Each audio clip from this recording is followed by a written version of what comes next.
Donc, je travaille en facteurs humains et ingénierie cognitive, c'est-à-dire la conception de postes de commande pour qu'ils soient facilement utilisables par un opérateur humain dans des systèmes complexes.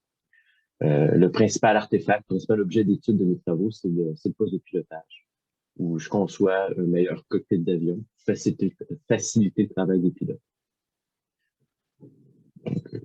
Voilà, donc travailler en aviation. Parfait. Essentiellement, ça veut dire travailler en aviation.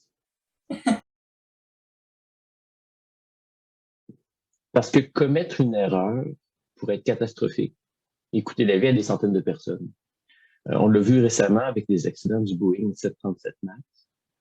L'avion est un appareil qui est hautement automatisé et lorsque l'automatisation demeure opaque à l'opérateur, le pilote d'avion dans ce cas-ci, ben, ça peut avoir des conséquences désastreuses.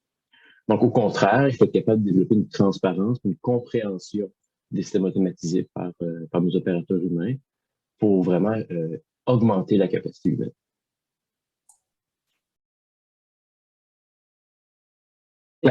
La question qui demeure sans réponse dans mon domaine, c'est comment concevoir un système qui ait une automatisation élevée tout en ayant une responsabilisation élevée de l'humain.